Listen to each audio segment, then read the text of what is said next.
ओम अज्ञानतिमिरान्धस्य ज्ञानाञ्जनशलाकया सत्सरोन्मिलितं येन तस्मै श्रीगुरुवे नमः। नमो ओं विष्णुपादाय कृष्णप्रेष्ठाय भूतले श्रीमदे भक्तिवेदान्त स्वामीति नामिने। नमस्ते सारस्वती देवे गौरवाणी प्रचारिणे निर्विशेष शून्यवादी पाशातदेशतारिणे। जय श्री कृष्ण चैतन्य प्रभु नित्यानंद श्री अद्वैत गदाधर श्रीवासदि गौर भक्त वृंद। हरे कृष्णा कृष्णा कृष्णा हरे हरे, हरे राम राम राम हरे हरे। हरे कृष्णा பக்தர்களுக்கு இனிமையான காலை வணக்கம். இன்றைய ஜபா செஷன்ல கலந்துருக்கிற எல்லா பக்தர்களுக்கும் என்னுடைய பணிவான நமஸ்காரம். ஒரு நாளும் பகவானுடைய புனித நாமத்தோடு துவங்குகின்றது. அது இந்த தாமோதர மாதத்துல பகவானுடைய நாமத்தை உச்சரிப்பது, பகவானது லீலைகளை கேட்பது, பாடுவது, அவருக்கு சேவை செய்வது, சிறு சேவை கூட 100 மடங்கு அதீத பலன் தரக்கூடியது. இந்த தாமோதர மாதம் பகவான் ஸ்ரீ கிருஷ்ணருக்கு மிகவும் பிரியமானது, ஸ்ரீமதி ராதாராணிக்கு மிகவும் பிரியமானது. அதனால இந்த தாமோதர மாதத்துல நாங்க நிறைய பக்தர்களுடைய பிரார்த்தனை, பாகவதத்திலிருந்து நிறைய பக்தர்களுடைய பிரார்த்தனையை படிச்சுட்டு வரோம். அப்போ நேற்று கூட நாங்க வகுப்புல கஜேந்திரனுடைய பிரார்த்தனை, கஜேந்திர யானை பகவானிடத்தில் பிரார்த்தனை செய்தது. எப்படி யானை பிரார்த்தனை செய்யும்? அந்த யானை ஒரு விலங்கு தானே, விலங்கு பிரார்த்தனை செய்யுமா? இது எப்படி நடந்தது? மிக அழகான ஒரு லீலை. ரொம்ப அழகா கஜேந்திரன் பிரார்த்தனை செய்றார். ஸ்ரீ கஜேந்திர உவாச்ச ஓம் நமோ பகவதே தஸ்மை யதா ஏதச்சித் ஆத்மகம் புருஷாய ஆதி பீஜாய பரேஷாய தீமஹி. The king of the elephants, Gajendra, said, I offer my respectful obeisance unto the supreme person, Vasudeva. Om Namo Bhagavate Vasudevaya. Because of him, this material body acts due to the presence of spirit.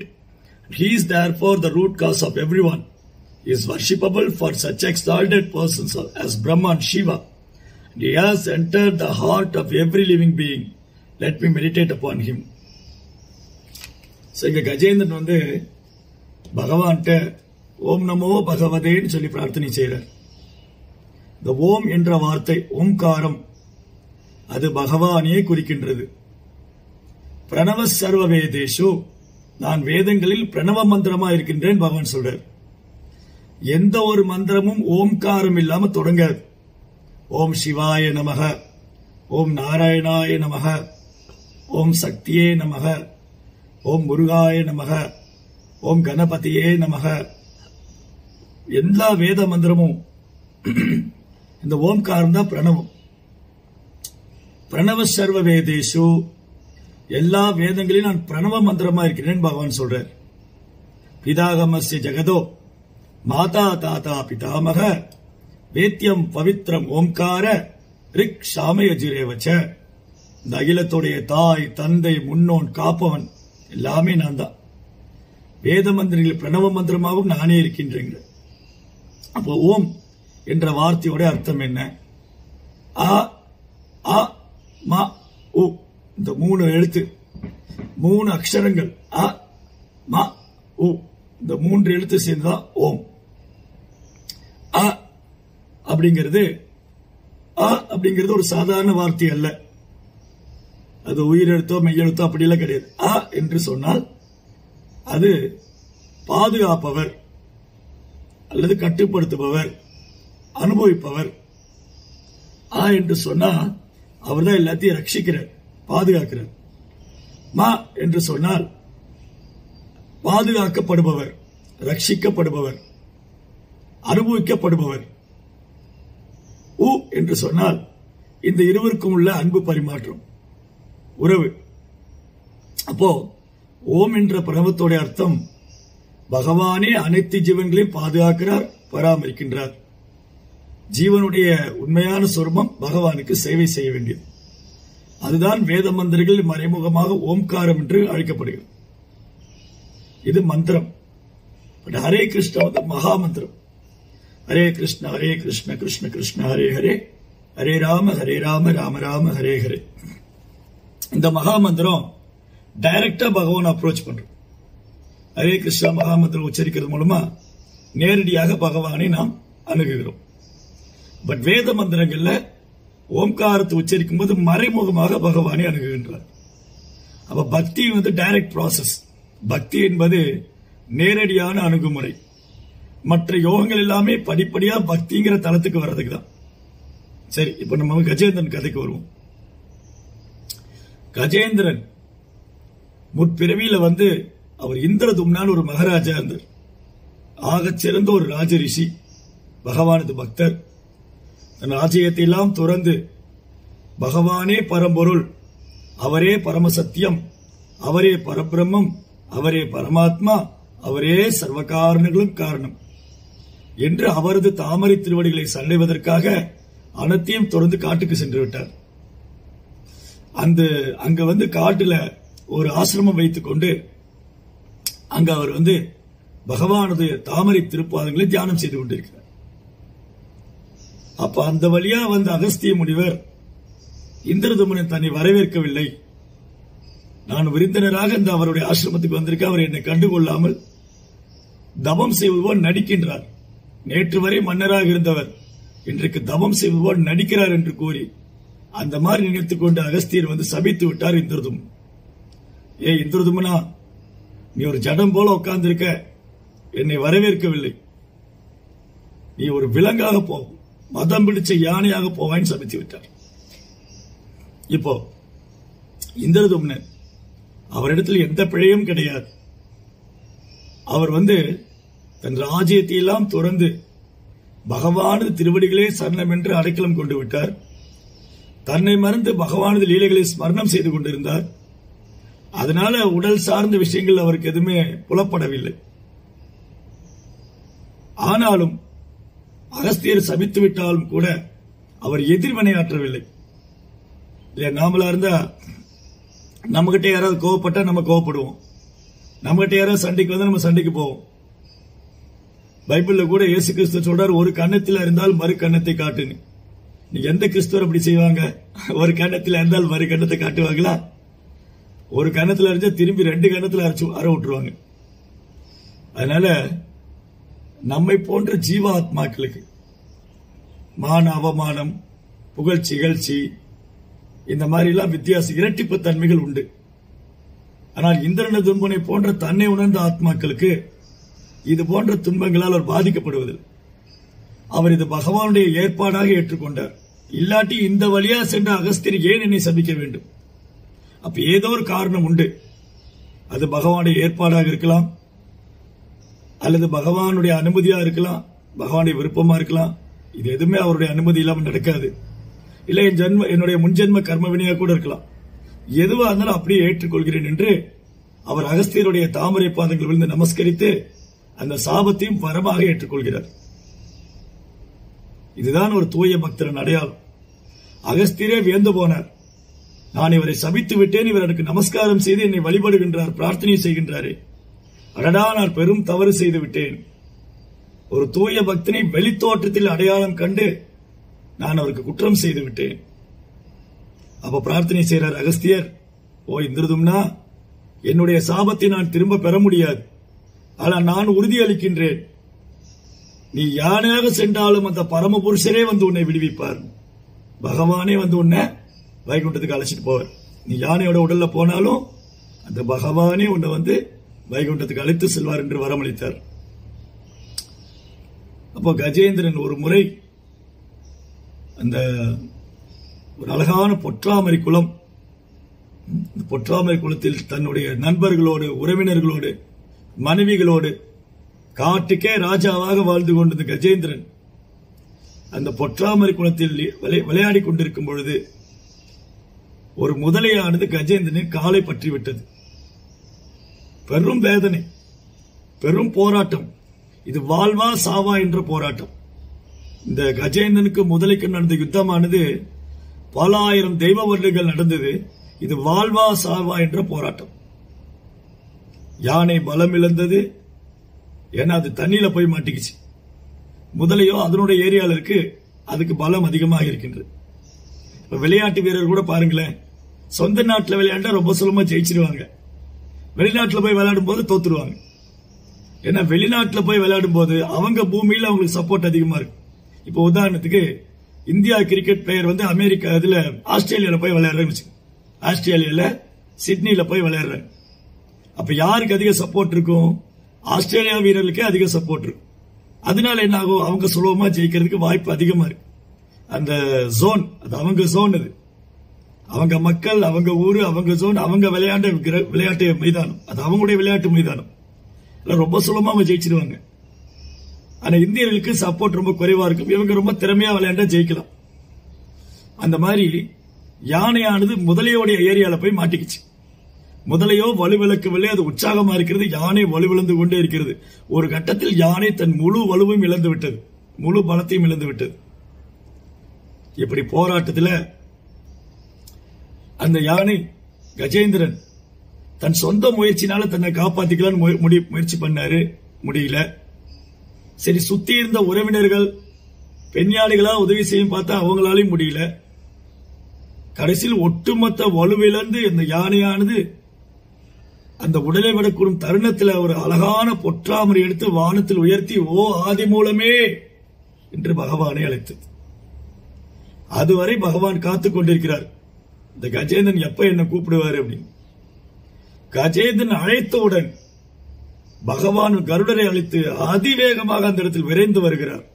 ஆபத் பாண்டவன், அநாத ரட்சகன், அகிலாண்ட கோடி பிரம்மாண்ட நாயகன் விரைந்து வந்து கஜேந்திரனை அந்த குளத்திலிருந்து தூக்கி அந்த முதலையின் கழுத்தை துண்டித்து அந்த முதலைக்கும் மோட்சம் கொடுத்து கஜேந்திரனுக்கும் மோட்சம் கொடுக்கிறார். ரொம்ப அழகான ஒரு லீலை. அந்த முதலையானது ஊக்கு என்ற கந்தர்வன். அவரு தேவல ரிஷி அவர்கள் குளத்தில் நீராடி கொண்டிருந்த பொழுது இந்த ஹூக்கு கந்தர்வன் பெண்களோடு விளையாடிக் கொண்டு தண்ணீரில் நீந்தி உள்நீச்சல் அடித்துக் கொண்டு அவர் காலை பிடித்து இழுத்து விட்டார். கோபம் வந்த தேவலர், அடே ஹூக்கு, உன் உயர்ந்த குல பிறப்பு, இது அகங்காரம் கொண்டு நீ சாதுக்களிடம் எப்படி நடந்து கொள்ள வேண்டும் என்று உனக்கு தெரியவில்லை, நான் உன் சபிக்கிறேன், நீ தண்ணீரில் ஆடிக்கொண்டதால் முதலையாக போவாயார். உடனே ஹூக்கு தன் தவறை உணர்ந்து தேவலரின் பாதம் பணிந்து வணங்குகிறார். அப்போ தேவலர் சொன்னாரு, நீ முதலையா சென்றாலும் கஜேந்திரனின் பாதத்தை பற்றிக் கொள்வாய், அப்போது மகாவிஷ்ணுவால் நீ வந்து சாபமோக்ஷனம் பெறுவாய், விடுவிக்கப்படுவாய். பக்தனது தாமரை பாதங்களை பற்றி கொண்டதாலும் ஒரு பக்தனுக்கு இடையூறு ஏற்பட்டாலும் பகவான் வருவார். யார் ஒருத்தர் எந்த ஒரு பக்தர் துன்பத்தில் இருக்காரோ அந்த துன்பத்தில் இருக்கும் பக்தனை ரட்சிப்பதற்காகவே தான் வருவதாக பகவான் கூறுகிறார். பரித்ராணாய சாதுனா. சரி, இப்போ கஜேந்திரனுக்கு ஆபத்து. ஹூக்கு கந்தர்வனும் கஜேந்திரனின் தாமரை பாதத்தை பிடித்துக் கொண்டார். இப்ப ரெண்டு பேருக்கும் விடுதலை. அந்த ஹூக்கு கந்தர்வன் சாப விமோக்ஷனம் பெற்றார், கஜேந்திரன் வைகுண்ட பிராப்தி அடைந்தார். அப்போ இந்த லீலை ரொம்ப அழகான பாடம். ரக்ஷசிதி விஸ்வாசோ கோபுர்த்தே வர்ணம் ததா சத்வித சரணாகதி. 6 விதமான சரணாகதி. அனுகுல்யச சங்கல்ப, பிரதிகுல்யச வர்ஜனம், ரக்ஷசிதி விஸ்வாசோ கோபுர்த்தே வர்ணம் ததா. சரணாகதி என்று சொன்னால் பகவானுடைய பக்தி தொண்டுக்கு சாதகமான விஷயம் மட்டும் ஏற்றுக்கொள்வது, பக்தி தொண்டுக்கு பாதகமான விஷயங்களை நிராகரித்து விடுவது, எப்போதும் பகவானுடைய கருணையை நம்பியிருப்பது, அவரை தவிர என்னை யாராலும் விடுவிக்க முடியாது என்று இருப்பது, இந்த உடலையும் ஆன்மாவையும் பராமரிப்பதை பற்றி கவலை கொள்ளாமல் அது பகவான் பார்த்துக் கொள்வார், நான் பக்தி தொண்டு செய்தால் எனக்கு தேவையானவற்றை பகவான் பார்த்துக் கொள்வார் என்று உறுதியாக இருப்பது, இதுவே சரணாகதி. அப்போ நீங்க பார்க்கலாம், வேத காலத்துல நம்முடைய புராணங்கள்ல இதிகாசங்கள்ல யாரெல்லாம் பாதுகாக்கப்பட வேண்டியவங்களோ அவங்களால இவங்களை பாதுகாக்க முடியல, மாறாக அவங்களுக்கு தொந்தரவே ஆயிட்டாங்க. பெற்ற தந்தை, பிள்ளையை பாதுகாக்க வேண்டிய தந்தை பிரகலாதனுக்கு யமனாக மாறிவிட்டான் ஹிரண்யகசிபு. தந்தைதான் பாதுகாப்பு தர வேண்டும், தந்தைதான் அடைக்கலம் தர வேண்டும். ஆனால் அந்த தந்தையே பிரகலாதனுக்கு விரோதியாகிவிட்டார். பெற்ற தாய் கைகேயி பரதனை பாதுகாக்க வேண்டும், பரதனுக்கு நல்லது செய்ய வேண்டும். ஆனால் பரதனுக்கு நல்லது செய்வதாக நினைத்துக் கொண்டு ராமனை பரதனிடமிருந்து பிரித்து விட்டார். அப்போ தாயே மகனுக்கு எதிரியாகிவிட்டார். சொந்த சகோதரன் ராவணன் விபீஷணனுக்கு அடைக்கலம் கொடுக்க வேண்டும், அவனிடம் அன்பு செய்ய வேண்டும், அவனை பாதுகாக்க வேண்டும், பராமரிக்க வேண்டும். அல்ல, சொந்த சகோதரனே விபீஷணனுக்கு எதிரியாகிவிட்டார். திரௌபதி 5 கணவர்கள்.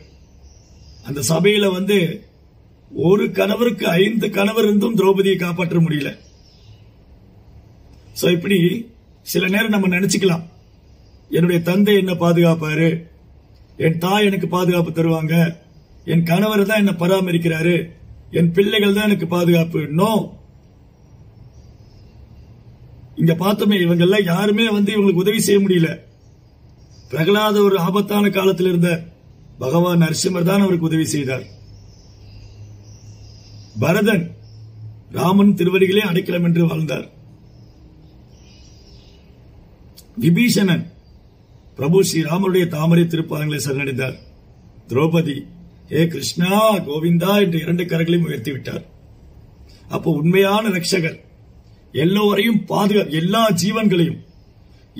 ஜீவன்களையும் எல்லா உயிர்வாளிகளையும் பாதுகாப்பவர், பராமரிப்பவர் பகவான் ஸ்ரீ கிருஷ்ணரே தவிர வேற யாரும் இல்லை.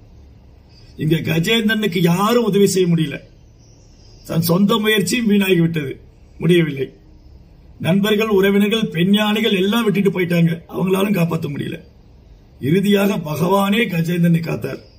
அப்ப ரக்ஷசிதி விஸ்வாசம், பகவானால் மட்டும்தான் ஒரு ஜீவனை பாதுகாக்க முடியும், பராமரிக்க முடியும். வேற யாரும் இந்த ஜீவனை பௌதிக துன்பத்திலிருந்து காப்பாற்ற முடியாது. இந்த முதலையானது கஜேந்திரனின் பாதங்களை வலுவாக பற்றி கொண்டது. அந்த மாதிரி ஜீவாத்மாவை நம்ம மாயின் பிடியில மாட்டிக்கிட்டு, மாயா which is not proper என்று சொல்வார். மாயை என்றால் இல்லாத ஒன்றை இருக்கு என்று நினைத்துக் கொள்வது. இந்த பௌதிக வாழ்க்கை, குடும்பம், சமுதாயம், பெயர், புகழ், பதவி எல்லாம் தற்காலிகமானது. ஆனா இதுதான் உண்மை என்று நினைத்துக் கொள்வது, இதுதான் மாயை. அப்போ நாம் மாயின் பிடியில் மாட்டிக்கொண்டோம். எப்படி கஜேந்திரன் முதலையிடம் மாட்டிக்கொண்டதோ அது போல நம்ம ஜட உலகத்துல 3 குணத்தினுடைய சம்பந்தத்தினால மாயினுடைய பிடியில மாட்டிக்கொண்டோம். மாயினுடைய எஜமானன் பகவான் கிருஷ்ணர். தைவியேஷா குணமயி மம மாயா துரத்யயா மாமேவே பிரபத்யந்தே மாயா மேதாம் தரத்திதே. பகவான் சொல்றார், இந்த தெய்வீகமான சக்தி, மாயா சக்தி என்னுடைய சக்தி, இதை யாராலும் வெல்ல முடியாது. ஆனால் யார் எனது தாமரை திருப்பாதங்களை அடைக்கலம் கொள்கிறார்களோ அவர்கள் மாயை வென்று விடலாம். சோ கஜேந்திரனால முதலையை வெல்ல முடியல, பகவானுடைய தாமரை திருப்பாதத்தை சரணடைந்ததுனாலதான் அவர் முதலிலிருந்து விடுபட்டார். அந்த முதலீட்டிலிருந்து விடுபட முடிச்சு. அதே போல ஜீவாத்மாக்கள் ஆகிய நம்ம இந்த ஜட உலகத்துல மாயின் பிடியில் மாட்டிக்கொண்டிருக்கிறோம். இப்ப கேள்வி என்னன்னா, நாம மாயை பிடிச்சிட்டு இருக்கிறோமா, மாயை நம்மள பிடிச்சிட்டு இருக்கா? நாம தான் மாயை பிடித்துக் கொண்டிருக்கிறோம். அதை விட்டு கையை தூக்கி பகவானை நோக்கி கையை தூக்கிட்டோம்னு சொன்னா இந்த மாயினுடைய பிடியிலிருந்து நாம் விடுபட்டு விடலாம். மாயை என்றால் அறியாமை. பகவானை அறிந்து கொள்ளாமல் இந்த உலக வாழ்க்கையில பௌதிக வாழ்க்கை, பௌதிக பற்றுதல் இதெல்லாம் நம்மளை பிடித்து 3 குணத்தினால கட்டி வச்சிருக்கு. பகவான் முக்குணத்துக்கு அப்பாற்பட்டவர், அவரே நம்ம விடுவிக்க வேண்டும். சரி, இது 2வது.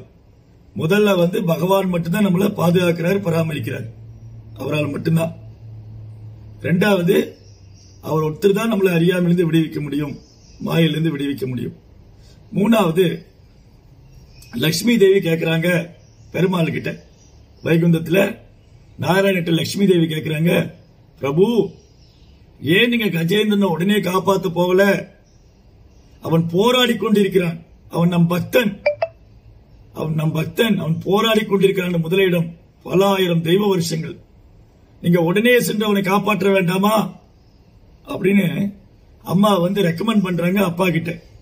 தாயார் பகவான்கிட்ட பரிந்துரைக்கிறாங்க, ரெக்கமெண்டேஷன் சொல்றாங்க. நீங்க உடனே போய் கஜேந்திரனை காப்பாற்ற வேண்டாமா? இப்ப பகவான் சொன்ன, லட்சுமி நான் தயாரா தான் இருக்கேன், எனக்கு அப்பவே பார்த்துட்டு தான் இருக்கேன். நான் கஜேந்திரன் யானை முதலிட்ட மாட்டின்டான்னு, ஆனா என்ன கூப்பிடணுமே வெயிட் பண்ணிட்டு இருக்கேன். என்ன கூப்பிடணுமே, அவன் கூப்பிடாம முயற்சி பண்ணிட்டே இருக்கான். அவன் என்ன கூப்பிடுவான், அப்ப நான் போவேன். கஜேந்திரனை அழைக்க வேண்டும், அந்த அழைப்புக்காக நான் காத்துக்கொண்டேன். பாபா மீன சிறப்பார்த்தா மையா வீழ்ச்சி செய்தா, அந்த பக்தனை உடனே விடுவிக்கக்கூடியவனா இருக்கிறேங்கிறார் கிருஷ்ணா. இமீடியட்டா the call, அந்த கால்காக தான் பகவான் வெயிட் பண்றார். இந்த கால் இருக்கு இல்லையா, கூப்பிடணும், அழைப்பு, அந்த அழைப்புக்காக காத்து கொண்டிருக்கிறார். ஜீவாத்மா என்ன கூப்பிட மாட்டானா? ஜீவாத்மா என்ன நாமத்தை உச்சரிக்க மாட்டானா? ஜீவாத்மா என்ன அழைக்க மாட்டானு பகவான் காத்து கொண்டிருக்கிறார். அந்த அழைப்பு தான் ஹரே கிருஷ்ணா கிருஷ்ண கிருஷ்ணா ஹரே ஹரே, ஹரே ராம் ராம் ராம் ஹரே ஹரே. ஓ பகவானே, எம்பெருமானே, கேசவா, நாராயணா, மாதவா, கோவிந்தா, என்னை எப்படியாவது இந்த பௌதிக துன்பத்திலிருந்து விடுவிச்சிருங்க, எனக்கு உங்களுடைய சேவையை கொடுங்கன்னு நம்ம அந்த பிரார்த்தனை, நம்ம ஜபம் பிரார்த்தனையா இருக்கணும். சரி, அடுத்தது பகவானே நேரடியா வர இல்லையா? அந்த ஹூக்கு கந்தர்வனை கொல்றதுக்கு சுதர்சனம் விட்டிருந்தா போதும், அசுரங்களை தண்டிக்கிறதுக்கோ இல்ல துன்பத்திலிருந்து பக்தனை விடுவிக்கிறதுக்கோ பகவான் நேரடியா வரணும்னு இல்ல, சுதர்சனம் விட்டுட்டா போதும். ஆனா பக்தர்கள் மேல் உள்ள கருணையினாலும் அன்புனாலும் பிரியத்தினாலும் பகவான் நேரடியா வர்றார். ஹி கம் பர்சனலி, பகவான் நேரடியா வர்றார். அப்போ நம்ம அழைப்புக்காக தான் பகவான் காத்துக் கொண்டிருக்கிறார். கஜேந்திரன் அழைத்தார், பகவான் ஓடி வந்தார். திரௌபதி அழைத்தால் பகவான் ஓடி வந்தார். பிரகலாதரும் அழைத்தார், பகவான் ஓடி வந்தார். அவர் ஓடோடி வருவதற்கு காத்துக் கொண்டிருக்கிறார். நாம் அழைக்க வேண்டும். நாம் நம்முடைய அழைப்புக்காக அவர் காத்துக் கொண்டிருக்கிறார். எப்படி அழைப்பது? Every day, every moment, every day, every moment, ஒவ்வொரு நாளும், ஒவ்வொரு வினாடியும், ஒவ்வொரு நிமிஷமும் நாம் பகவானை நினைத்துக் கொண்டே இருக்க வேண்டும். எப்படி நினைப்பது? ஹரே கிருஷ்ணா கிருஷ்ண கிருஷ்ணா ஹரே ஹரே, ஹரே ராம் ராம் ராம் ஹரே ஹரே. இந்த நாம உச்சாரணமானது எப்படி கஜேந்திரனுடைய பிரார்த்தனையில பகவான் உடனே அவர் விடுவித்தாரோ, அதுபோல நாம் தினமும் ஹரே கிருஷ்ணா மகாமந்திரத்தை கவனமாக குற்றங்களை தவிர்த்து பிரார்த்தனையாக செய்வோமே ஆனால் பகவான் நம்மையும் அனைத்து விதமான துன்பத்திலிருந்தும் கஷ்டங்களிலிருந்தும் துயரங்களிலிருந்தும் விடுவித்து விடுவார். குறிப்பாக மாயினுடைய பிடியிலிருந்து நம்மளை விடுவித்து விடுவார். ஹரே கிருஷ்ணா. ஜெய் ஸ்ரீல பிரபுபாத் கி ஜெய்.